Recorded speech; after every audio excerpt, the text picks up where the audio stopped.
Vaudoise et freerideuse à 25 ans, elle est entrée dans la légende de l'extrême de Verbier qui célébrait sa 25e édition cette semaine en le remportant et en devenant championne du monde de sa discipline. J'ai le plaisir d'accueillir Elisabeth Gerritsen. Bonsoir. Bonsoir Vincent. Merci d'avoir accepté notre invitation. Alors tout de suite, je pense à ma grand-maman, Pierrette, qui doit être en ce moment chez elle. Peut-être qu'elle regarde l'émission et je pense qu'elle ne connaît rien au ski freeride. Alors est-ce que vous pourriez lui expliquer ce que c'est? Volontiers. Ouais. Allez-y.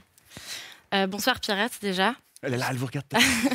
J'espère que ça va malgré toutes ces restrictions. Le freeride, c'est du ski hors piste. Donc c'est du ski dans la poudreuse, en dehors des pistes balisées. Et en fait, on skie, on fait des sauts, on fait des figures.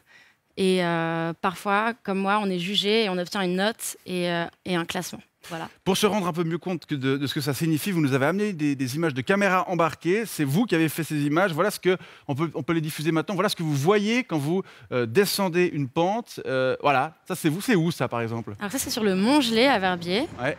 C'était la semaine passée. Ça, c'était un saut, un drop, comme disent les plus aguerris d'entre nous. C'est ça. Et là, je ride la puff, quoi. Vous ridez la puff, donc vous descendez la poudreuse. Là, vous kickez une cliff, non? Non, là, c'était pas une cliff, Vincent. C'était juste un petit... C'était rien, en fait. C'était pas une cliff. Cliff, c'est vraiment un caillou. C'est ça, c'est une corniche. Voilà. Et là, je fais un tail press. Donc là, ça veut dire que vous êtes tellement à l'aise que vous mettez sur l'arrière, puis... Mais ça, c'est vraiment pour la frime. Oui, en fait, là, il y avait des caméramans à côté de moi. Donc le tail press, c'est vraiment pour montrer important je suis là, quoi. de se la péter un tout petit peu. Ah ouais, mais ça fait entièrement partie de mon travail. Qu'est-ce que vous avez ressenti dans le ventre en terminant votre course d'une 50aine de secondes mardi matin? Un peu d'humilité, peut-être? Ou alors, au contraire, ouais, je les ai toutes défoncées. Non, alors en fait, j'étais pas très contente à la fin de mon run, mais j'ai attendu quelques secondes et là, le score des juges est arrivé et j'ai vu que c'était haut. Du coup, je me suis dit, bah cool, je vais gagner, quoi. Et alors là? Puis j'ai gagné. Aussi simplement que ça. Elisabeth Gerritsen, on va continuer à parler de freeride, mais d'abord, pour celles et ceux qui ne vous connaîtraient pas encore, voici votre portrait. Il est signé Fred Vallet.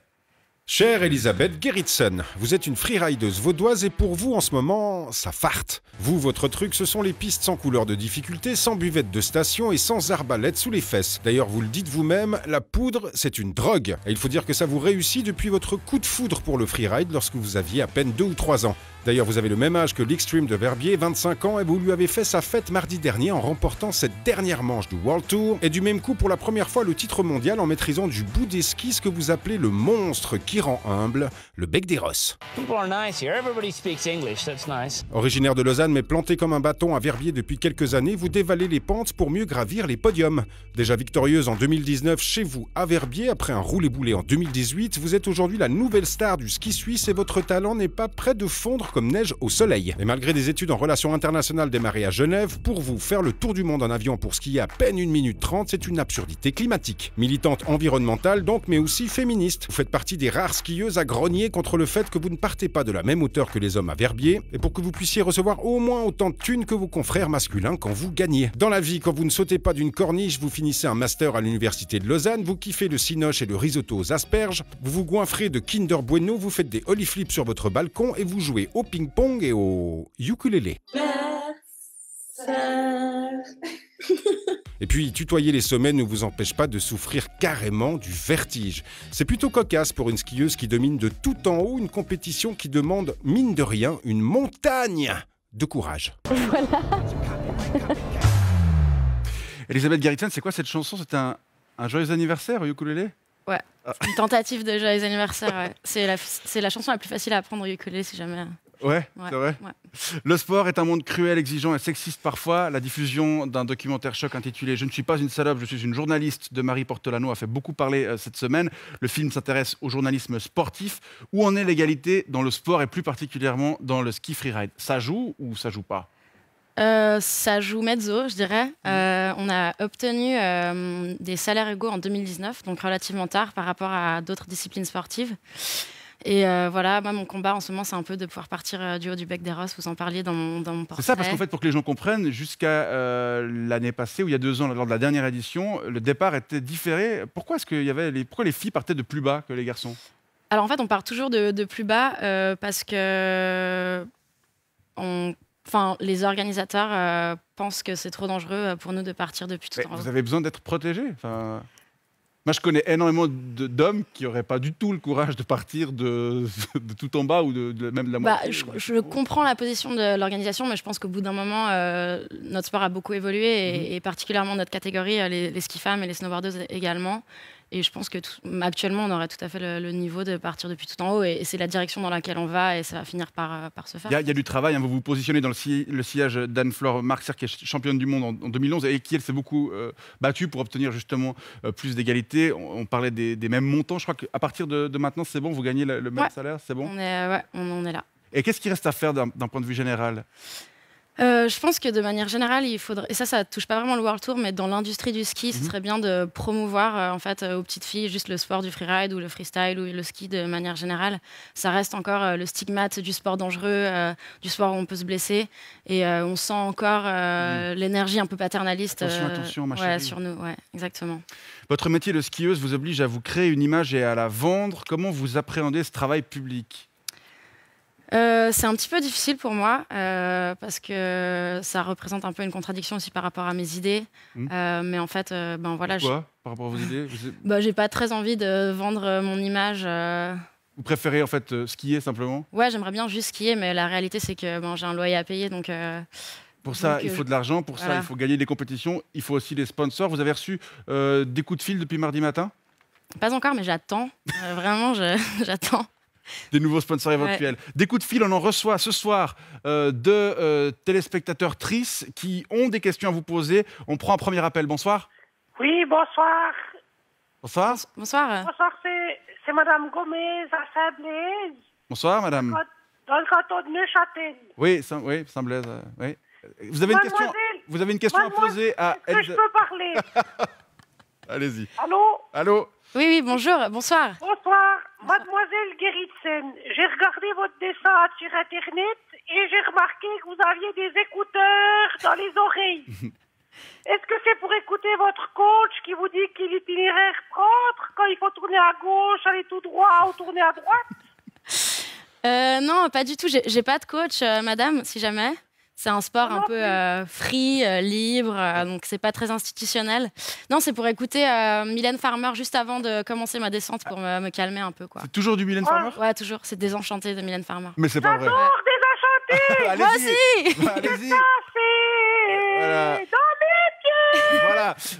Merci. Ça vous va comme réponse, madame Gomez? Je suis enchantée. Super. Bonne soirée. Merci à vous. Bon appétit. Si vous êtes à table. Salutations à Philippe Jeanneret. Ça vous aide donc à vous concentrer, la musique, parce que j'ai lu dans certaines interviews, vous dites que vous êtes rongé par le stress, par des crises de vertige en montagne. Fred Vallet l'a dit, sans aucune confiance en vous. Comment vous faites pour gérer ces peurs? Du coup, il y a Mylène, d'une part, et d'autre part, j'essaye de me rappeler de tout ce que j'ai fait avant et de tout le travail que j'ai investi là-dedans. Et peut-être une pensée pour vos proches aussi, parce qu'il y a notre peur, mais aussi la peur des autres. Vos parents auraient peut-être préféré que vous deveniez championne de badminton. Comment on gère l'angoisse de ses proches quand on a une passion aussi risquée quand même? En fait, je pense que l'angoisse des proches, elle est assez saine parce que moi, elle me pousse à prendre des décisions rationnelles en montagne et de parfois reculer et de me dire, en fait, comment est-ce que mes parents le vivraient là s'ils avaient un appel pas cool de la réga. Parce que vous perdez un pote ou une pote à peu près chaque saison. Enfin, faut dire les choses telles qu'elles sont. Donc ça vous oblige à rester prudente. Ouais, c'est clair. Et j'ai toujours une pensée en vrai pour mes proches quand je prends des décisions. Elisabeth Gerritsen, je vous propose maintenant de répondre à la série de questions qui va suivre de manière très brève.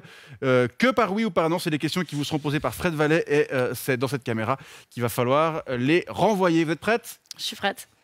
Oui ou non? Non. C'est un bon début. Bonsoir, vous allez bien, Elisabeth Gerritsen? Oui. Là, on est à Genève. Vous n'êtes pas trop déstabilisé à moins de 40 000 mètres d'altitude?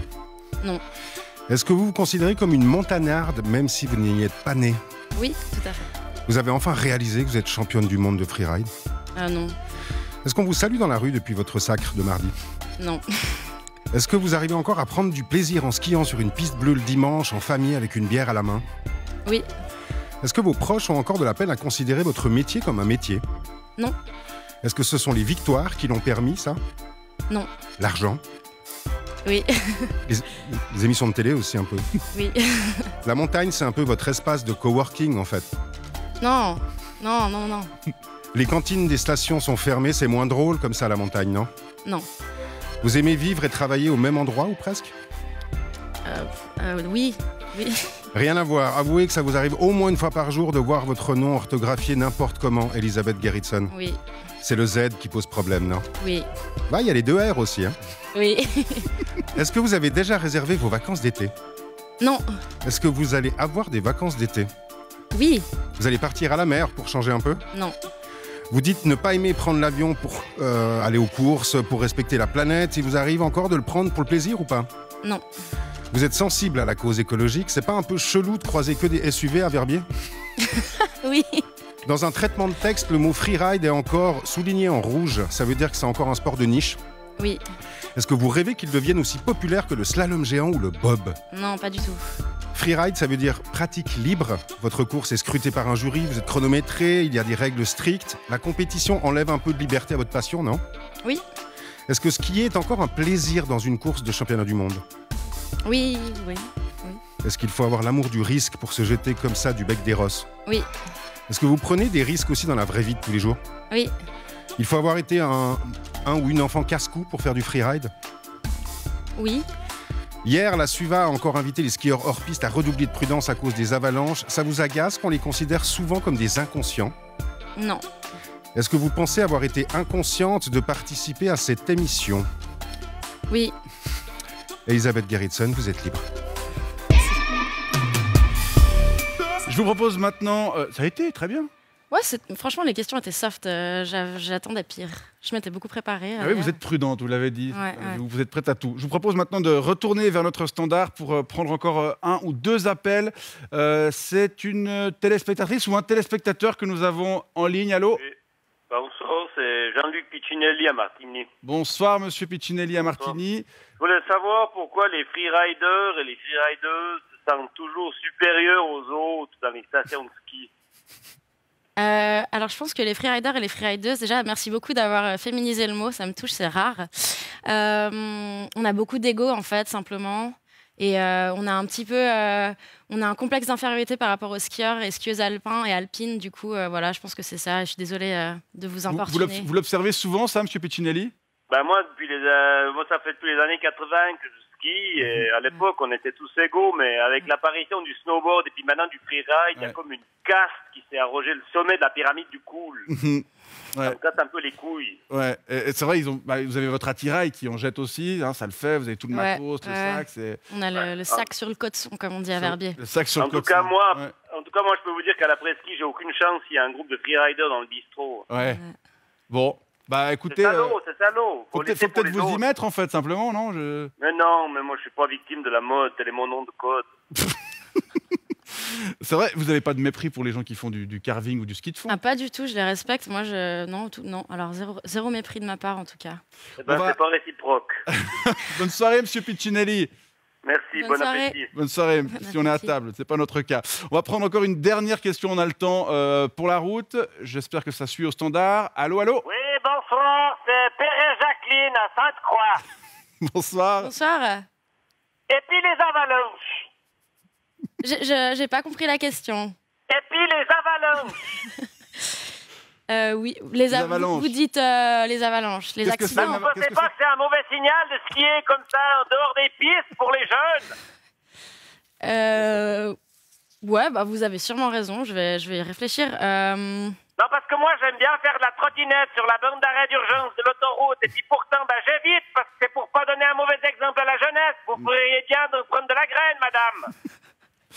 Je crois qu'on va rien pouvoir faire. C'est compliqué, là. Hein, pour Jacqueline Perret. Il faut peut-être venir une fois voir, madame, à Verbier, une compétition où vous y intéressez, peut-être.